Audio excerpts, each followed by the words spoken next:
네, 안녕하세요. 부부한의사의 서울김 김선미 원장입니다. 오늘은 속에 열이 있는 분들을 위한 영상을 준비해 보려고 합니다. 진료할 때 속 열이 있는 분들 중에 가장 많은 케이스가요, 간열증 환자세요. 간열이 있다는 건 뭐냐면 우리가 간은 피로랑 해독을 주관하는 가장 중요한 장기가 간입니다. 그런데 이 간 기능에 과부하가 생기면 간에 열증이 생겨요. 그러니까 우리가 쉽게 얘기하면 간 기능에 간이 해야 되는 역할에 과부하가 왔다라고 이해하시면 될 것 같아요. 그래서 간혹 환자분들 중에 저는 혈액검사상에 간 수치가 괜찮았는데요 라고 이야기하시는 분들도 계시는데요.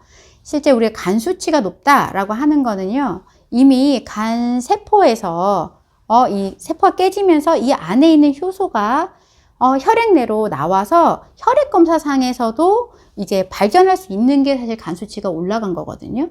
또 초음파를 했을 때 지방간이 있다는 것도 이렇게 간 기능에 부담이 온 상태가 유지되다가 이제 기질적으로까지 지방간이 생긴 거예요. 그래서 제가 간열이 있다라고 하는 이 증상은 어떤 게 있는지 오늘 말씀드려 볼 테니까 여기에 좀 해당하는 증상들이 있다면 내가 혈액검사상으로는 간 수치가 정상 범위고 지방간이 없다 하더라도 나의 간이 지금 좀 피곤하구나 라고 이해하시고 조금 간이 편할 수 있는 그런 생활 관리에 힘 쓰시는 것이 좋을 것 같습니다.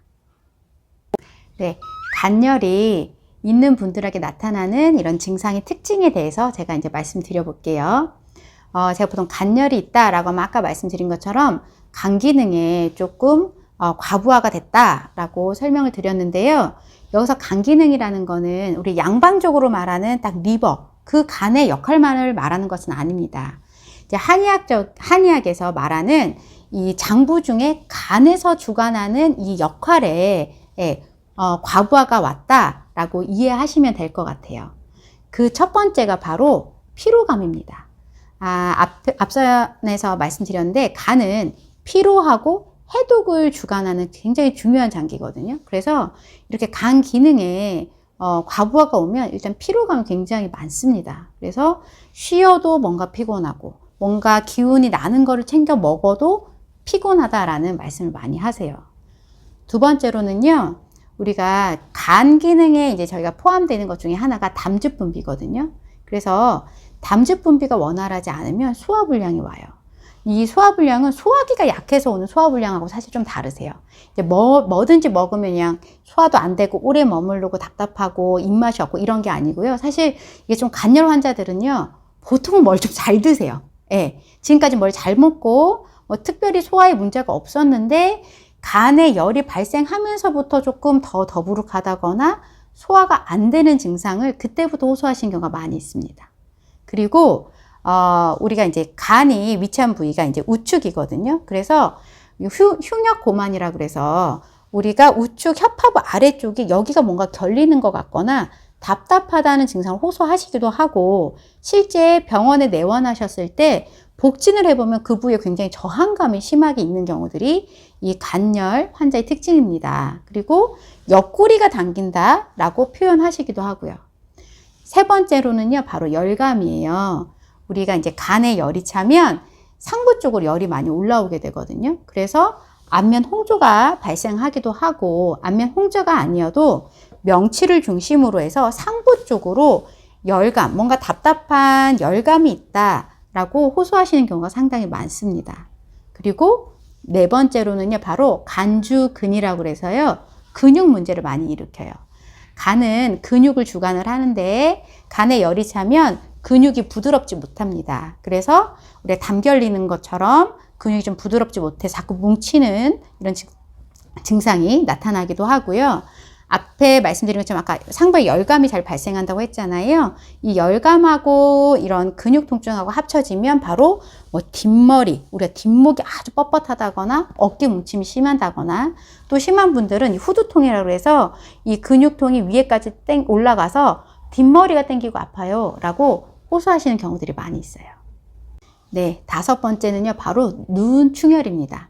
우리가 오간 중에서 이 간의 상태를 가장 잘 나타내는 게 이 눈이거든요. 그래서 간열이 이제 쌓이게 되면 눈 충혈이 잘 된다거나 내지는 눈 피로, 그다음에 안구 건조. 또 심하신 분들은요, 눈이 좀 침침하면서 눈이 좀 잘 안 보인다라고 호소하시기도 하세요. 그래서 눈 피로가 좀 심하다면 간열을 꼭 한번 확인해 봐야 됩니다. 그리고 6번째로는요, 우리가 간장혈이라 그래서 우리가 혈액을 몸 전체적으로 펌핑 보내주는 거는 심장이 하는데요.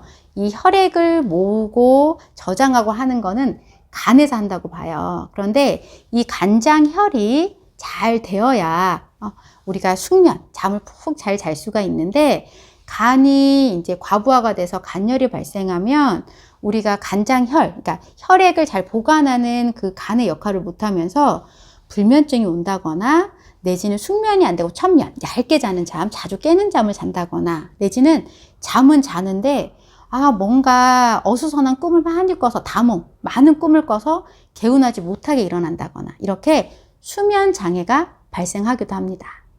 그리고 7번째로는요, 바로 생리전 증후군이에요. 네, 우리가 이제 자궁하고 이제 간하고의 관계에 있어서 이 혈 관계가 있기 때문에 생리 전에 우리 감정의 기복이 막 커진다거나 내지는 우리 유방창통이라고 그래서요, 우리 가슴이 막 빵빵해지면서 아픈 거, 이런 것들은 사실 이 간하고 관련이 많아요. 그래서 간열이 좀 많이 차신 분들은 생리 전에 보통 이제 여성분들이 이제 생리 전에 이제 기분이 좀 업다운이 있는데 그 정도가 굉장히 좀 심하게 나타납니다. 그래서 본인이 불편하고 주변이 힘들 만큼 실제 몸도 굉장히 막 가슴도 많이 아프기도 하고 두통이 오기도 하고, 또 이 간의 경락 자체가 이제 소복, 아래쪽 생식기를 통해서 내려가거든요. 그러면서 아랫배가 땡긴다거나 빵빵한 이런 통증을 좀 호소하시기도 하세요.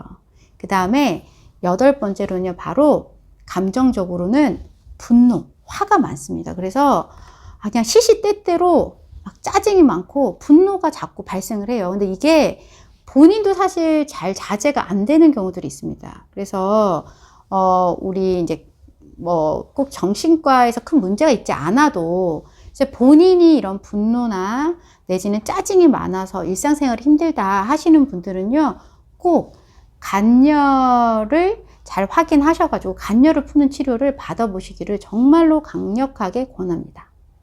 네, 그 이외에 우리가 구강이 건조하다거나 손톱이 얇게 잘 갈라진다거나 이런 것들도 우리가 간열이 있는 분들에게 나타날 수 있는 증상들이거든요. 그래서 한번 이런 증상들이 있는지 한번 확인을 해 보시고요. 이런 증상이 있을 때 좀 주의해야 될 사항과 좀 먹으면 좋은 음식에 대해서는 제가 다음 영상에서 안내해 드릴게요. 오늘의 영상은 여기까지고요. 부부한의사의 서울김 김선민 원장이었습니다. 감사합니다.